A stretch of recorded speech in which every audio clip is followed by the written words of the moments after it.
Hello, मैं प्रियनंदन बोल रहा हूँ। मैं बीएचयू लॉ फैकल्टी में भी हूँ। यहाँ पर हमारे हमारे दोस्त भी हैं। तो हम इन सब से जानेंगे कि आखिर जो डीएलएसए में उनका जो एक्सपीरियंस रहा, किस प्रकार का एक्सपीरियंस रहा, और न्याय का एक अल्टरनेटिव जिसे कहा जाता है, डीएलएसए लोक अदालत का जो माध्यम है, उनके बारे में हम समझेंगे। तो पहले हम दीपरासा जी से समझेंगे कि आखिर उनका डीएलएसए का क्या एक्सपीरियंस रहा। दीपरासा जी। नमस्कार सारे व्यूअर्स। जैसा कि आपका सवाल है प्रियनंदन जी की डालसा का अनुभव के बारे में, तो डालसा का अनुभव तो बहुत अच्छा रहा, काफ़ी अच्छा रहा।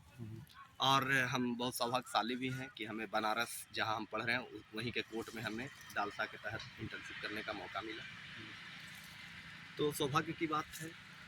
और आप डालसा के अनुभव के बारे में अगर हमसे पूछते हैं तो डालसा की ट्रेनिंग हमारी 20 दिन की चली, जिसमें हम हर दिन अलग अलग चरणों से गुजरे, जिसमें कई दिन कोर्ट जाना पड़ा। फैमिली कोर्ट में हमने देखा किस प्रकार से न्याय मिलता है। फिर उसके बाद हम मेडिएशन सेंटर गए, फिर जेल गए। हमने प्रिजन रिफॉर्म्स जो बुक में पढ़ा था उसको हमने प्रैक्टिकल लाइफ में देखा। मीडिएशन क्या है दीपरासा जी, इसको आप बताएंगे। मीडिएशन सेंटर जो आप बता जी रहे हैं। जी जी जी मीडिएशन सेंटर एक ऐसा सेंटर है जहां पर न्याय बहुत, जस्टिस जो है बहुत सिंपल तरीके से, बहुत स्पीडी तरीके से, बहुत क्विक तरीके से मिलता है। और यहाँ पर इन्वॉल्वमेंट प्रोसीजर का, जैसे न्याय के कोर्ट में जाकर के जब हम न्याय लेने जाते हैं तो वहाँ में लंबा प्रोसेस होता है, बर्डनसम प्रोसेस है। पर यहाँ का जो प्रोसेस है बहुत सिंपल है, बहुत कम लोगों के बीच बहुत जल्दी न्याय मिल जाता है।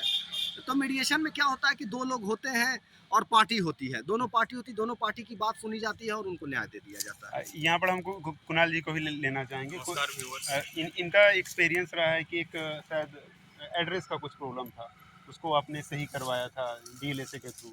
तो उसको आप एक्सप्लेन करेंगे क्या रहा? एड्रेस का प्रॉब्लम नहीं था, उसमें एक दिव्यांग को अच्छा, दिव्यांग बेनिफिट्स लेना था। हम्म। जैसे दिव्यांग को गवर्नमेंट की तरफ से हर महीने में कुछ पैसे दिए जाते हैं, साथ में एक जो उनको चलने के लिए एक व्हीकल बोल सकते हैं आप, वो प्रदान किया जाता है। तो उसमें सिंपली मैं उस व्यक्ति को देख रहा था कि वह अपने मुखिया के पास जा रहा था, अपने शहर के सांसद के पास जा रहा था, तरह तरह लोगों के पास वो जा रहा था। लास्ट में मैं जब इसका तो डीएलएसए के थ्रू एप्लीकेशन दे करके आप इन छोटे मोटे कार्य को करवा सकते हैं। मैं उन्हें सजेस्ट किया कि आप एक एप्लीकेशन दे दीजिए डीएलएसए में, और आपका काम तुरंत हो जाएगा। क्योंकि यहाँ पे क्या होता है, जो जुडिशरी का जो बॉडी है यहाँ पे, DLSA is totally governed bye judicial bodies, लेकिन इसमें साथ में आप देखिएगा कि डिस्ट्रिक्ट के एसपी और तमाम एडमिनिस्ट्रेटिव ऑफिसर्स भी इसके पार्ट हैं। तो डायरेक्ट कोर्ट से ऑर्डर जाता है जजेस के द्वारा, जो भी इसके हेड होते हैं, ये सेक्रेटरी जो होते हैं डीएलएसए के, वो सेशंस जज होते हैं। तो वो डायरेक्ट जो ऑर्डर होता है वो एडमिनिस्ट्रेटिव साइड जाता है और आपका काम तुरंत हो जाता है। इसके अलावा एक और इशू है, जैसे इलेक्ट्रिसिटी का इशू है, जिनमें इनका दीपरासा जी का एक्सपीरियंस रहा है कि अगर कोई इलेक्ट्रिसिटी से रिलेटेड अगर कोई प्रॉब्लम होता है तो वो कैसे डीएलएसए के थ्रू वो सॉल्व करवा सकते हैं। दीपरासा जी।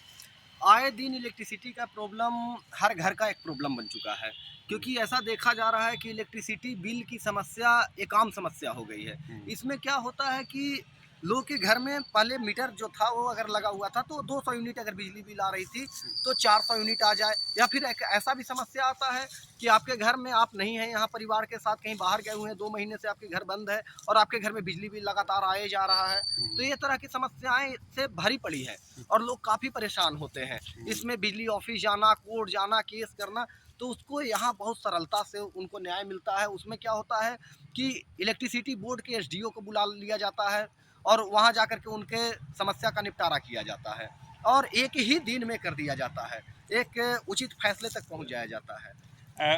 लॉ में जो अवेयरनेस का इम्पोर्टेंस है, जो अवेयरनेस के लिए कुणाल जी हैं, जो कि अपने औरंगाबाद डिस्ट्रिक्ट में बहुत ज़्यादा इलाकों में वो घूमे थे। तो हम कुणाल जी से जानेंगे कि आखिर अवेयरनेस का क्या बेनिफिट होगा और क्या उनका अनुभव रहा अवेयरनेस डीएलएसए में जो अवेयरनेस का। जैसे मैंने लीगल अवेयरनेस कैंपेन में भाग लिया था और वहाँ पे मुझे सुदूर इलाकों में, ग्रामीण इलाकों में जाकर अवेयरनेस फैलानी थी। बेसिकली ये नालसा का जो मेन ऑब्जेक्टिव है कि फ्री लीगल एड प्रोवाइड करने की, वो लोगों को पता नहीं है एक्चुअली। इसके बारे में लोग अभी भी नहीं जान रहे हैं कि कि उन्हें फ्री में लीगल एड प्रोवाइड किया जा सकता है। आज भी लोगों की मानसिकता ये है कि कोर्ट में जाने पे कोर्ट फी देना पड़ता है, महंगे वकीलों को हायर करना पड़ता है।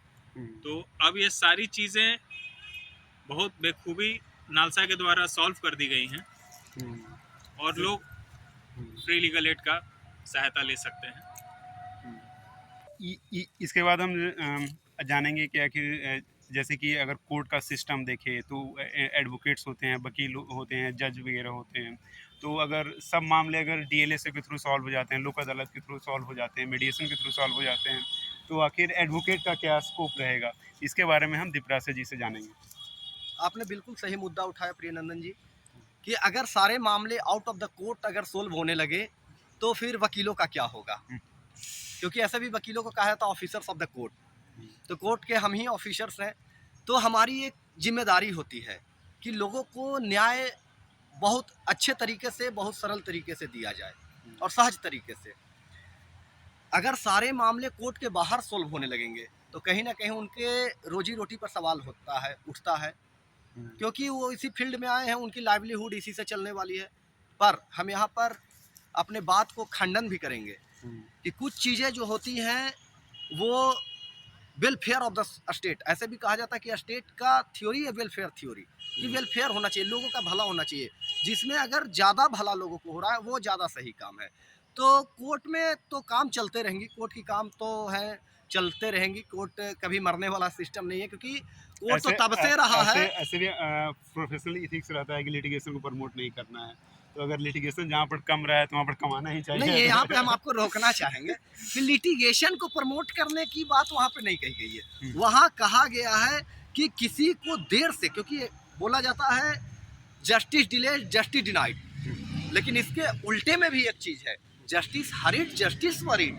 तो जस्टिस तुरंत भी नहीं, जितना अगर जस्टिस देर से मिले न्यायप्रिय नहीं है, जितना जस्टिस को देर से मिलना उतना ही अन्यायप्रिय है जस्टिस का जल्दी मिलना। क्योंकि जब जस्टिस जल्दी मिलेगा तो उसमें बहुत खामियां रहेंगी। आप ऐसे देख सकते हैं इसको कि जो एक्ट बहुत जल्दी बना दी जाती है, बहुत हड़बड़ी में बना देता है, उसमें बहुत सारे संशोधन करने पड़ते हैं तुरंत। जैसे एक अभी जीएसटी को देख सकते हैं, बहुत हड़बड़ी में बनाया गया एक्ट है, पिछले 5 साल में 110 अमेंडमेंट करने पड़े जीएसटी में। आखिर क्या बात रही। दीपराज जी, अगर हम डीएलएसए का वर्क देखें तो वहाँ पर लिमिटेड जुरिडिक्शन होता है। जैसे कि कोई मर्डर का चार्ज है, उसको तो नहीं हम लोग अदालत के थ्रू लाते हैं जी। तो हम एक लिमिटेड इशूज को लाते हैं। जैसे कि अगर कोई चालान हो गया है बाइक में, तो वो मामला है जो कि 1 महीने बाद ऑटोमेटिक है, जो कि लोक अदालत में चला जाता है। मीडिएशन का भी मामला है, तो वो जो मामला छोटे होते हैं, वो जो मामले छोटे होते हैं जो कि सॉल्व हो सकते हैं, बेसिकली कॉग्निजेबल ऑफेंसेस को हम लोग लोक अदालत नॉन में ला कॉग्निजेबल नॉन सकते हैं। नॉन सीरियस टाइप के जो ऑफेंसेस होते हैं उसको ही किया जा सकता है। और जो जिसमें एक प्रकार का चार्ज जैसे इलेक्ट्रिसिटी का है, तो छोटे छोटे मामले हैं, वही सब हम कर सकते हैं। इसके अलावा अगर हम डीएलएसए में देखें तो हम लोगों ने एक जेल का विजिट किया, जुवेनाइल करेक्शनल होम को भी विजिट किया। तो आपको क्या लगता है, क्या सुधार की आवश्यकता है जेल जी में? जी जी जी अगर हम इस पर बात करें तो बहुत लंबी बहस हो सकती है जेल सुधार पर। हाँ, क्योंकि कहा जाता है कि अगर जेल में कोई व्यक्ति जाता है, ये भारत जैसे लोकतंत्र में बिल्कुल सटीक बैठता है कि अगर कोई व्यक्ति जेल में जाता है तो इसका मतलब है कि जेल से वो पोस्ट ग्रेजुएट करके निकलता है। क्योंकि वो तरह तरह के क्रिमिनल से मिलता है, तरह तरह के आइडिया सीखता है, तो वो क्राइम के दुनिया का एक बेताज बादशाह होता है। दीपराज जी, डीएलएसए का क्या रहा है? क्योंकि डीएलएसए एक ऑर्गेनाइजेशन है जो कि गरीबों की मदद करती है। जैसे जेल में बहुत सारे लोग लंबी तक पड़े हुए हैं, जिनको बेल, एक हम लोगों ने मुद्दा देखा था कि जिसमें 2019 में उसे बेल ग्रांट कर दिया गया, फिर भी वो जेल में लैंग्वेज है। तो आखिर डीएलएसए क्या चाहती है?